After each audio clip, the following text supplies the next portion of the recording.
இன்றைக்கி எல்லாத்துக்கும் ஒரு மிகப்பெரிய சர்ப்ரைஸ். நம்ம எல்லாரும் ரொம்ப வருஷமாக தேடிக்கிட்டு இருந்த சுவாமி நித்யானந்த அவர்களோட கைலாச கண்ட்ரி எங்கே இருக்குன்னு தெரிஞ்சிருச்சு. இன்றைக்கி அது எங்கே இருக்குன்னு உங்கள் எல்லாத்துக்கும் நான் காட்ட போகிறேன். அதுக்கு முன்னாடி சுவாமி நித்யானந்த அவர்களை பற்றி ஒரு சின்ன இன்ட்ரொடக்ஷனை பார்க்கலாம். நித்யானந்த அவர்கள் திருவண்ணாமலையில் ஒரு சாதாரண குடும்பத்தில் நம்மளை மாதிரி ஒரு சாதாரண மனிதராக பிறந்தவர் தான். தமிழர்கள் மெய்யியல் கோட்பாடு படி திருக்குறள் என்ன சொல்லுது அப்படின்னா, வேண்டியதை வேண்டியாங்க எய்தலால் செய்தவம் ஈண்டு முயலப்படும் அப்படின்னு. தவம்ங்கிற ஒரு செயலால் நமக்கு வேண்டியதெல்லாம் கிடைக்கும் அப்படின்னு சொல்லப்படுது. அதே மாதிரி ஆசை, கோபம், காமம் இதை வென்றவங்களுக்கு தான் கடவுள் நிலையை அடைய முடியும் அப்படின்னு தமிழர் மெய்யியல் கோட்பாடு சொல்லுது. இந்த தொடர் பயிற்சியில் தான் அவர் தன் வாழ்வியலை மாற்றி வாழ்ந்துட்டுருக்காரு. ஆசை வெல்லணும் அப்படின்னா ஒன்று அனுபவித்து வெல்லணும், அல்லது அது தேவையே இல்லைன்னு நினச்சி வெல்லணும். இந்த 2 வகையில் தான் அது முடியும். அந்த மாதிரி அவர் பல சாதாரண வாழ்வியலை கடந்து தான் இந்த ஒரு நிலைக்கு வந்திருக்காரு. அதனால் அவருக்கும் எல்லாமே உண்டு, ஃபேமிலி உண்டு, அப்பா அம்மா எல்லாமே இருந்திருக்காங்க.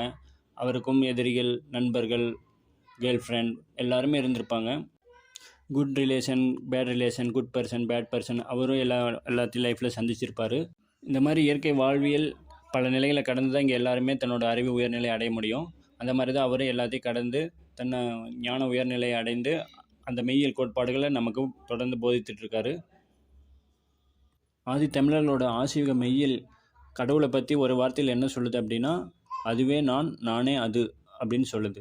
அதாவது நாமே தான் கடவுள், கடவுளே தான் நாம் கடவுளின் சொரூபமாக பிரதிபிம்பமாக இருக்கிறோம் அப்படின்னு சொல்லுது. இந்த கோட்பாடை தான் நித்யானந்த அவர்கள் தன்னோட வாழ்வியலாகவே மாற்றிட்டார்.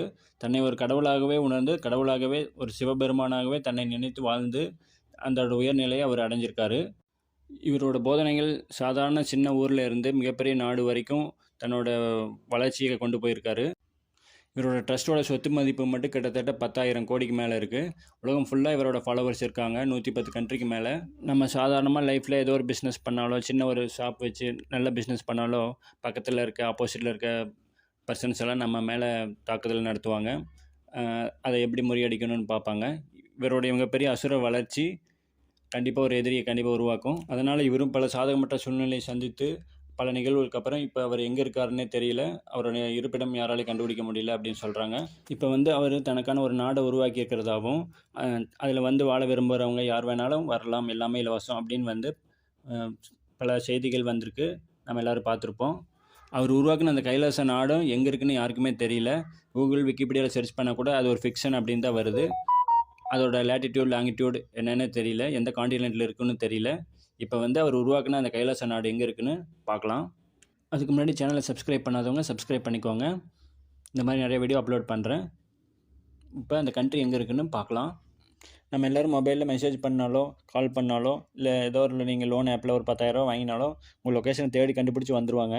ஆனால் இவரோட யூடியூப் சேனலில் இன்னும் வீடியோ வந்துட்டு தான் இருக்குது, லைவ் வீடியோலாம் ஸ்ட்ரீம் ஆகிட்டு தான் இருக்குது. ஆனால் அவரோட கண்ட்ரி எங்கே இருக்குன்னே தெரியல அப்படின்றாங்க, இவர் எங்கே இருக்குன்னு தெரியல அப்படின்றாங்க. அவரோட அஃபீஷியல் வெப்சைட்டில் அந்த கைலாசா கண்ட்ரிக்கு போகணும்னு ஆசைப்படுற எல்லாத்துக்கும் சிட்டிசன்ஷிப் கொடுக்கப்படும் அப்படின்னு சொல்லப்பட்டிருக்கு. நீங்கள் அப்ளை பண்ணால் அங்கே உங்களுக்கு சிட்டிசன்ஷிப் கொடுப்பாங்க. அதை வச்சு நீங்கள் கைலாசா கண்ட்ரியில் ஒரு குடிமகன் அப்படிங்கிற ஒரு அங்கீகாரம் உங்களுக்கு கிடைக்கும். இப்போ கைலாசா கண்ட்ரி எங்கே இருக்குது அப்படின்னு பார்க்கலாம். அவரோட ஐடியாலஜி படி என்னோட புரிதலில் அந்த கைலாசா கண்ட்ரி எங்கே இருக்குது அப்படின்னு நான் உங்களுக்கு காட்ட போகிறேன். இப்போ நல்லா பாருங்கள், வீடியோவில் வேர்ல்டு மேப் அப்படியே தெரியுது, எல்லா காண்டினென்ட்டும் தெரியுது, எல்லா கண்ட்ரியும் இருக்குது. இதில் கைலாசா எங்கே இருக்குது அப்படின்னா, ஃபஸ்ட்டு அவரோட ஐடியாலஜி நல்லா புரிஞ்சுக்கணும். அந்த கண்ட்ரிக்கு போகணும்னு ஆசைப்படுற எல்லாத்துக்கும் சிட்டிசன்ஷிப் கொடுக்கப்படும் அப்படின்னு போட்டிருக்கு. சிட்டிசன்ஷிப் அதே மாதிரி கொடுக்குறாங்க. இந்த ஐடியாலஜியில் தான் இந்த கைலாசா கண்ட்ரி எங்கே இருக்குது அப்படிங்கிற ரகசியமாக இருக்குது.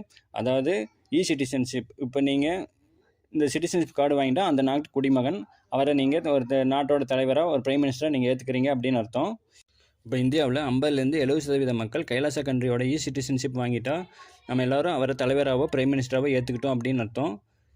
அதாவது ப்ராக்டிக்கலாக சொல்லணும் அப்படின்னா, ஒரு கம்பெனியோட 51% ஷேர் யார் வச்சுருக்காங்களோ அவங்க தான் அந்த கம்பெனியோட டிசைடிங் அத்தாரிட்டி, எல்லா பவரும் அவங்கக்கிட்ட போயிடும். அதே ஐடியாலஜி தான் இவர் ஒரு கண்ட்ரியே க்ரியேட் பண்ணுறதுக்கு யூஸ் பண்ணியிருக்காரு. உலகத்துலேயே இந்த மாதிரி ஒரு ஃபார்மேட் ஒரு கண்ட்ரி க்ரியேட் பண்ணுறதுக்கு உருவாக்கின முதல் மனிதர் இவராக தான் இருப்பார். இப்போ சொல்லுங்கள், அந்த கைலாசா கண்ட்ரி எங்கே இருக்குது அப்படின்னு. அவரை பொறுத்த வரைக்கும் இந்த உலகமே கைலாசா தான். அவருக்கு உலகம் முழுக்கவே இன்னும் எல்லா கண்ட்ரீஸில் ஃபாலோவர்ஸ் இருக்காங்க. இந்த மாதிரி எந்த கண்ட்ரியில் 50% 70% மக்கள் சிட்டிசன்ஷிப் வாங்கிறாங்களோ அந்த கண்ட்ரி அவரை கண்ட்ரோல் கொண்டு வர முடியும். ஏன்னா இன்னும் பல கண்ட்ரி டெமோக்ரஸி ரூலிங்கில் தான் இருக்குது. இந்தியாவும் ஒரு டெமோக்ரஸி கண்ட்ரி தான், எல்லாத்துக்கும் தெரியும். இது வந்து நிஜத்தில் பாசிபிளா அப்படின்னா கண்டிப்பாக பாசிபிள். அது எப்படின்னா, இப்போ எக்ஸாம்பிளுக்கு பார்த்தோம் அப்படின்னா, ஹெல்மெட் போட்டு எல்லோரும் வண்டி ஓட்டணும். இது வந்து கவர்மெண்டோட ரூல். இதை வந்து எல்லோரும் மீற முடியாது. அப்படி மீறினா ஃபைன் பண்ணுவாங்க, இல்லைன்னா லைசன்ஸ் கேன்சல் பண்ணுவாங்க. மக்களுக்காக தான் சட்டம், சட்டத்துக்காக மக்கள் கிடையாது. இதை வந்து இன்னொரு எக்ஸாம்பிள் சொல்லணும் அப்படின்னா, பெரும்பகுதியான மக்கள் வந்து எந்த ஒரு கருத்தையோ எந்த ஒரு செயலை முன் வைக்கும்போது அதை அரசாங்கம் கண்டிப்பாக ஏற்று தான் ஆகணும். உதாரணத்துக்கு மெய்வெளிச்சாலைன்னு ஒரு ஊர் இருக்குது. அங்கே இருக்க மக்கள் யாரும் வந்து எந்த ஒரு பெரிய டெக்னாலஜி யூஸ் பண்ண மாட்டாங்க. அவங்களோட வாழ்வியலே ரொம்ப டிஃப்ரெண்ட்டாக இருக்கும், ரொம்ப இயற்கையை சார்ந்ததாக இருக்கும். அவங்க வந்து நாங்கள் கவர்மெண்ட்டில் வந்து அப்ரோச் பண்ணியிருக்காங்க. என்ன அப்படின்னா, நாங்கள் வந்து இந்த மாதிரி வாழ்வியல் நாங்கள் வாழ்கிறனால வந்து நாங்கள் ஹெல்மெட் எல்லாம் போட மாட்டோம், தலைப்பாக மட்டும் தான் அணிவோம் அப்படின்னு சொல்லி ஒரு ஜிஓவே பாஸ் பண்ணியிருக்காங்க. அவங்களுக்கு மட்டும் அந்த அதில் வந்து ரிலாக்ஸேஷன் உண்டு. அந்த மாதிரி சீக்கிய சமயத்தை சார்ந்தவங்களுக்கும் இந்த மாதிரி ஒரு ஜிஓ இருக்கிறதா நான் கேள்விப்பட்டிருக்கேன். இந்த மாதிரி பெரும்பகுதியான மக்கள் எதை சார்ந்து வாழ்கிறாங்களோ அதை சார்ந்து தான் கவர்மெண்ட்டை இயங்க முடியும். அந்த ஐடியாலஜியில் தான் இவர் இந்த சிஸ்டத்தையே உருவாக்கியிருக்காரு.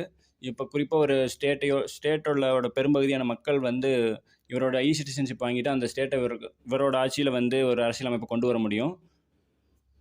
இப்போ இருக்க கட்சியும் அரசியலமைப்பும் கிட்டத்தட்ட இதே சிஸ்டம் தான். இது கட்சிங்கிற பேரில் வந்து மக்களை வந்து ஓட்டு போட வச்சு ஆதரவு கேட்குறாங்க. அதே மாதிரி தான் இவர் சிட்டிசன்ஷிப். இப்படி தான் ஒரு ஆட்சியை உருவாக்க முடியும், ஒரு நாட்டை கண்ட்ரோல் பண்ண முடியும். வேறொரு விதத்துலேயே ஒரு சிலர் வந்து நாட்டை க்ரியேட் பண்ண ட்ரை பண்ணாங்க. கொஞ்சம் மாதங்களுக்கு முன்னாடி ஒரு நியூஸ் வந்தது.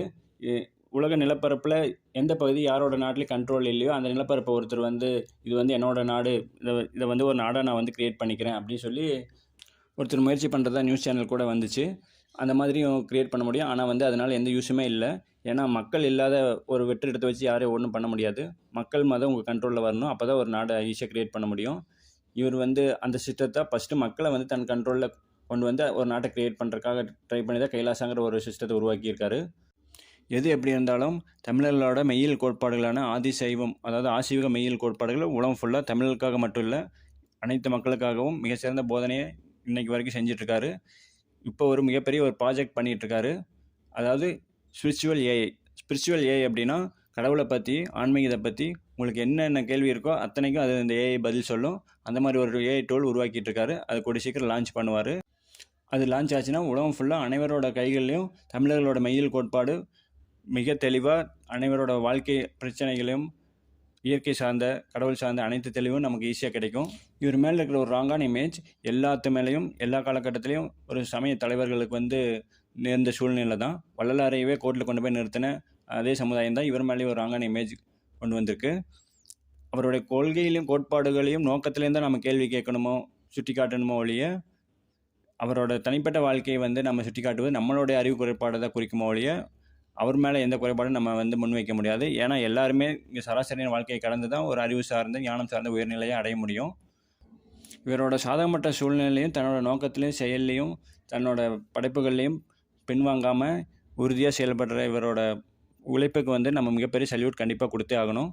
இந்த மாதிரி நிறைய இன்ஃபர்மேஷன் வீடியோக்கு சேனலை சப்ஸ்கிரைப் பண்ணாங்க, சப்ஸ்கிரைப் பண்ணிக்கோங்க.